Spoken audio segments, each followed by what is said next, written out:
piano book this week. I want to talk about piano drops. I wish we could just give them more of a sense of occasion. Piano drop. Piano drop.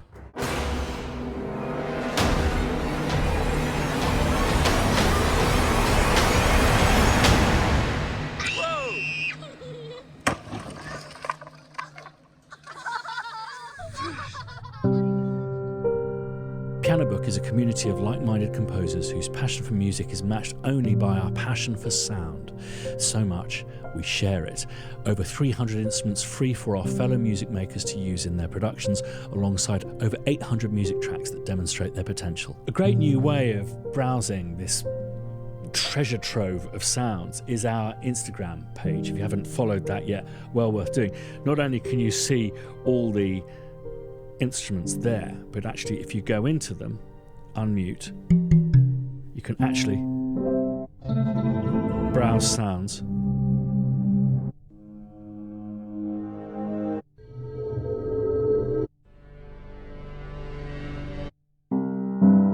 Whenever you have a spare moment. If you can browse Instagram, you can browse Piano Book.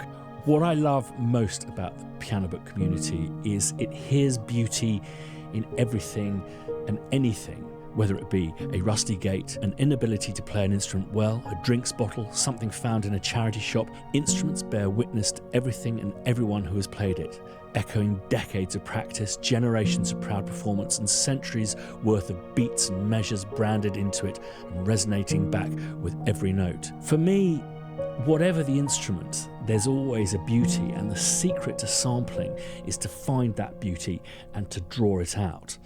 Time for an introduction. I'm very lucky to have two pianos, one in the shed, one in my house. I look after them very well, but there is a third, one that I don't look after at all. It's time to bring out the gimp.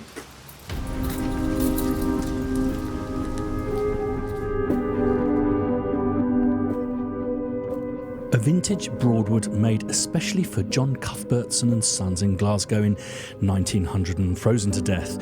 This beast has had the shit played out of it, has really seen better days, and was about to be thrown onto a tip. We felt it only appropriate to rescue it and see this piano off with more of a dignified bang. And when I say it's had the shit played out of it, the elephant is falling off it. It's been played so hard, very much on its last legs. So in order to usher the very best, its inner beauty out, we thought we'd go and get some tools.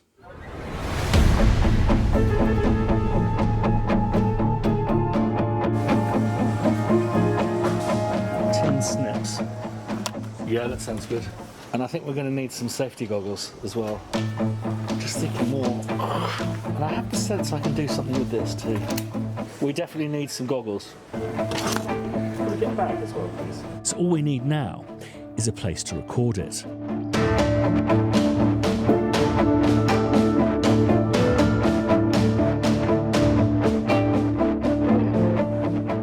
Stuart, it's lovely to see you again. Lovely to see you How are you doing? I'm very well. We're keeping appropriate distance. Yes, surviving 2020. We've brought the gimp in, and we were first just going to discuss the kind of sound that we were looking for. This has got an incredibly soft tone. It's actually quite pleasant. Well, what I had set up was as a sort of over the piano sound is a stereo ribbon mic, the AEA R88, which will capture the whole instrument beautifully. And there's a pair of Neumann U67 valve mics, which will probably position depending on whether the front panel is going to be on or off when we're sampling it. And then in the room, I'd put up a pair of DPA 4006s just to capture everything, really, in the nicest possible way. It's the closest I've come to it, like literally feeling like an obstacle course. Right, okay, here we go. Here's 2 hours of Broadwood fun.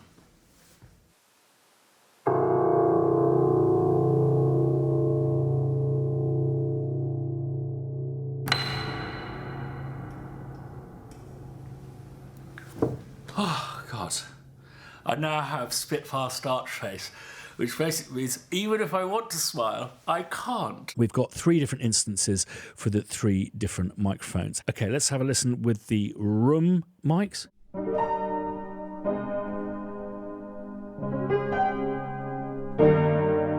Really like the loud layers. And then we've got the ribbon above.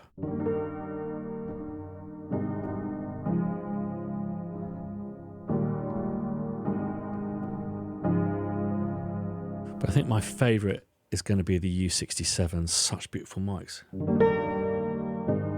Much more present.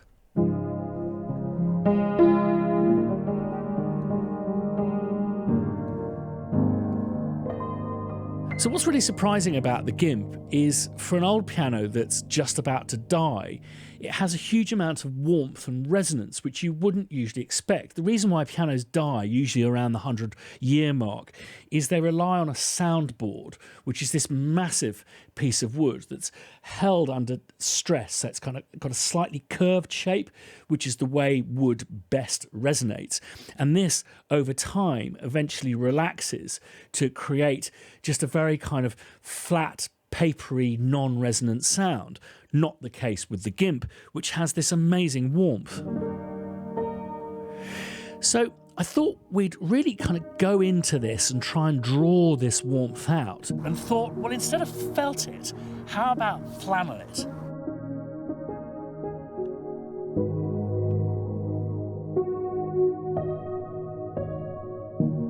And here it is, the GIMP flannelled.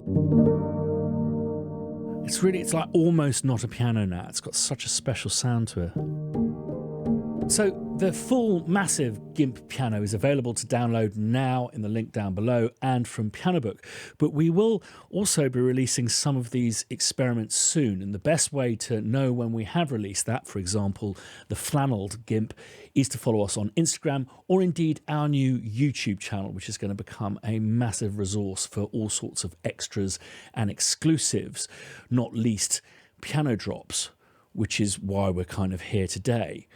But first, preparing the GIMP, not for the drop, but to make it into a prepared piano, which is the term for insertion of objects between strings, a practice that is uncommon because it's a very expensive way of ruining a perfectly good piano. Fortunately, we have the GIMP to experiment with.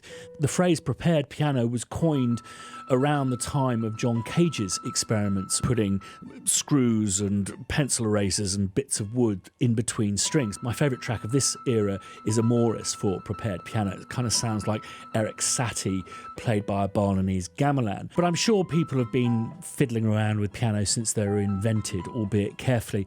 I believe Henry Cowell was cited as a key inspiration for John Cage's experiments there, but also over in Brazil, Villa-Lobos was inserting bits of paper and wood between piano strings. So we decided to go with some nails.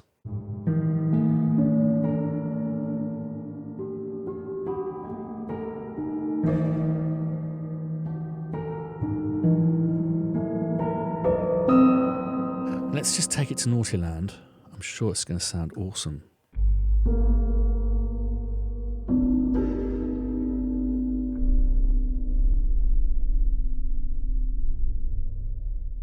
And then this is the nails being played by the keyboard but muted with my hand.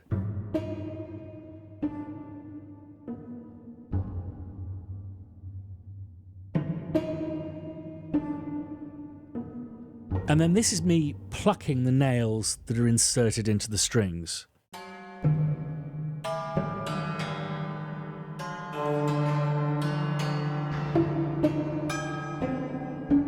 And I've created this multi that uses a mixture of the flannel and the hammered nails as well, just to give it just a little bit of something extra. Take this up.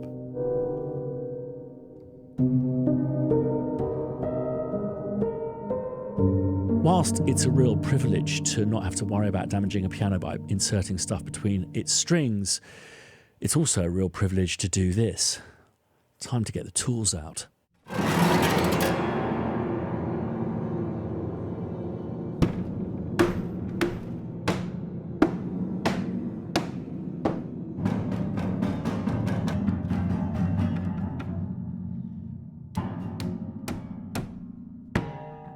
Okay, so time for the grand finale. Now, why are we doing this? Well, every week on our YouTube channel, subscribe to it down below, we do a thing called a piano drop, where you get a selection of the best stuff that's been submitted that week, and also some of our old favourites. But the YouTube channel is also going to become a resource for all sorts of extra content and tutorials about recording and sampling.